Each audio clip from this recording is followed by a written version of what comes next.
Some have called conservation biology a radical departure from the background of conservation.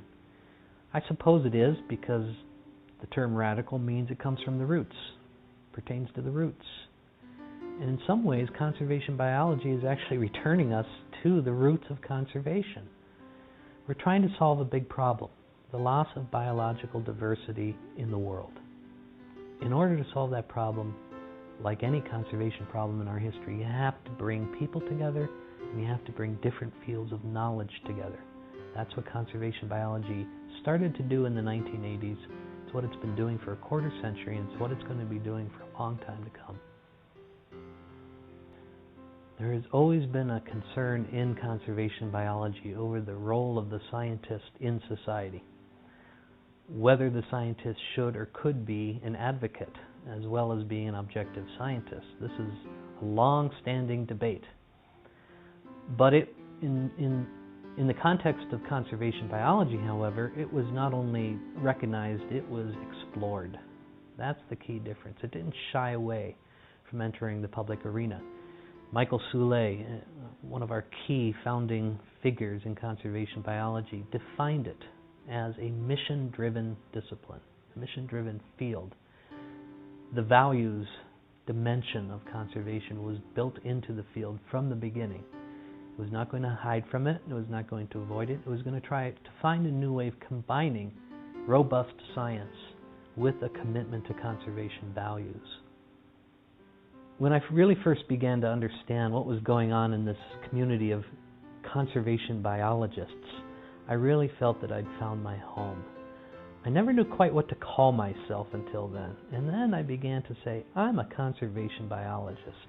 Well, the day when Mike Soule and all the others founded the Conservation Biology Society, I learned of a new profession that was in front of me. I mean, I've been trained as an ecologist, as a biologist, evolutionary biologist, and so on.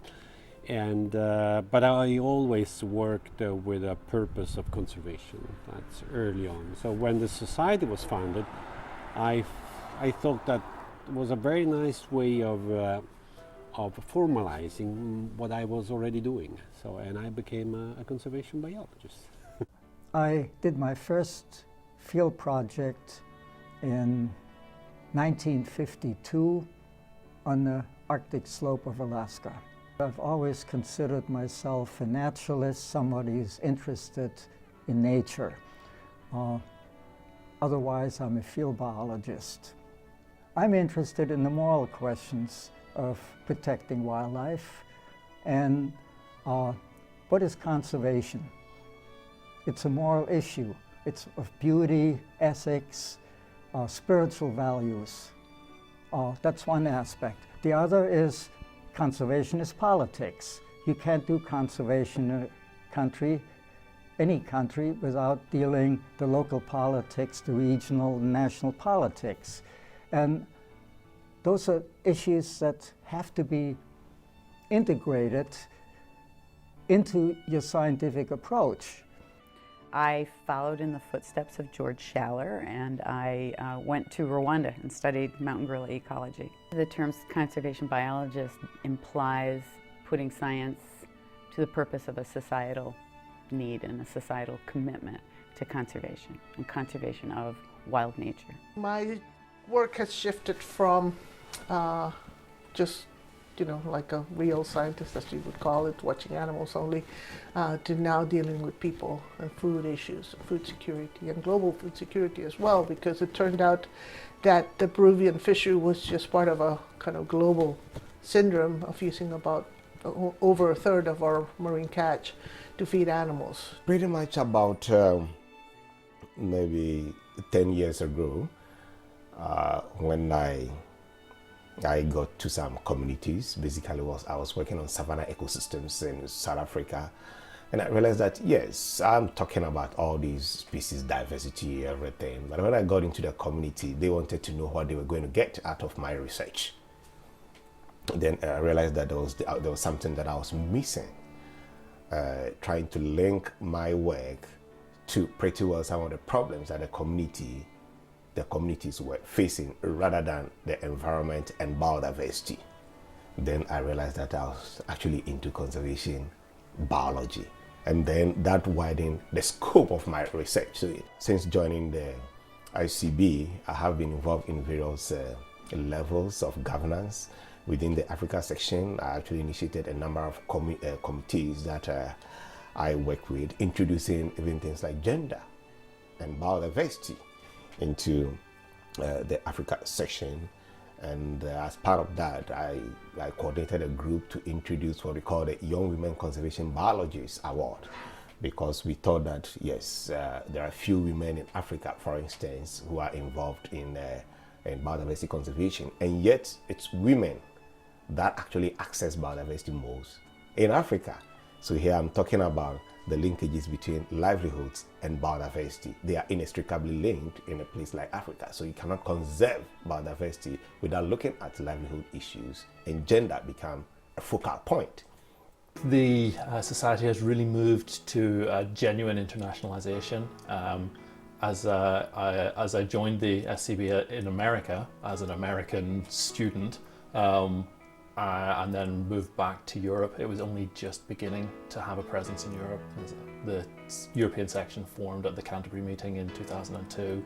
And so it was at a very early stage in its internationalization. It's become a genuinely global organization now, and I think that's a real benefit for the society and for the profession.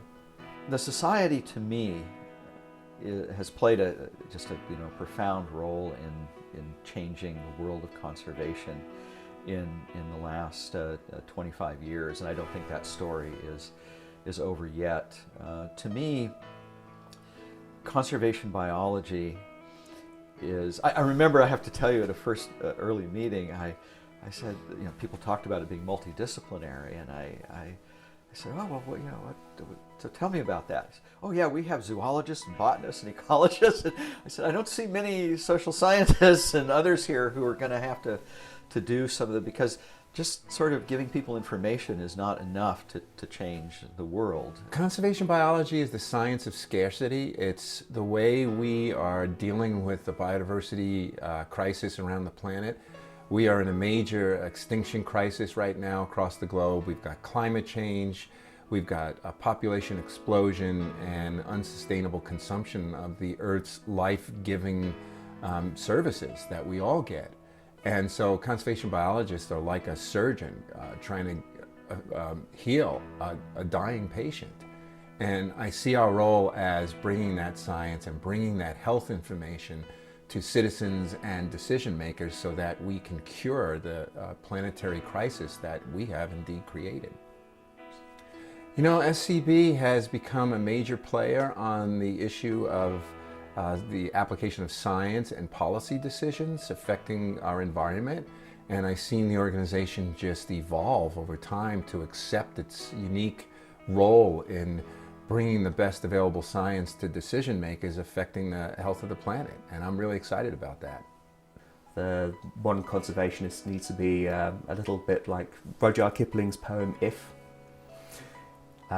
If you can keep your head when all about are losing theirs.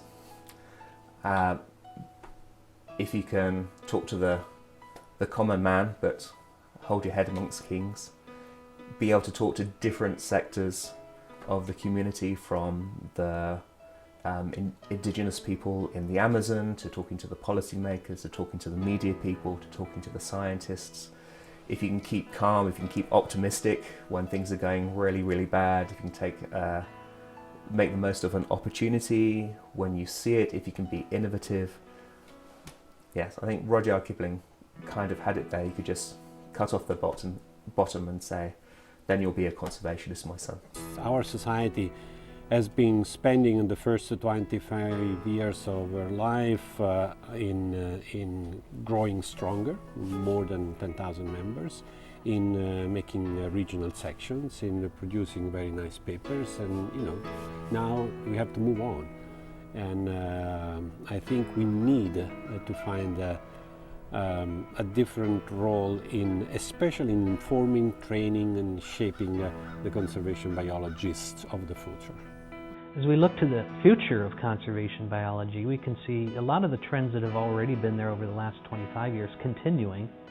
This, for example, the continuing interdisciplinary interaction, that's always going to be an essential part of conservation biology. But I think we'll see a lot of new things happening. I think especially the internationalization of the field and the society will continue. We'll see younger people coming into conservation biology, so I would encourage any young person to consider pursuing conservation biology, because you can come to it with whatever interest you have. It can be an interest in a place, in a species, in the human dimensions of conservation. There's a place for you in the Society for Conservation Biology. It's always been that way. It's always been welcoming and open to different ways of attacking the issues and exploring the problems and coming up with solutions. So I think it's a wonderful time for younger people to think about this. In fact, it's a better time than ever, because we've overcome some of the suspicions of new fields or new ways of thinking about the natural world and our place within it. I think it's a much more accepting environment actually right now, and so I think it's a very exciting time for younger people to come into the field. Allow yourself as a scientist that opportunity to think outside the box you're in, and to take the time to really think creatively, and not only based on past information and past scientific studies, but to think differently beyond. Have those beers, those glasses of wine with people who you wouldn't normally talk with, and allow your mind to wander.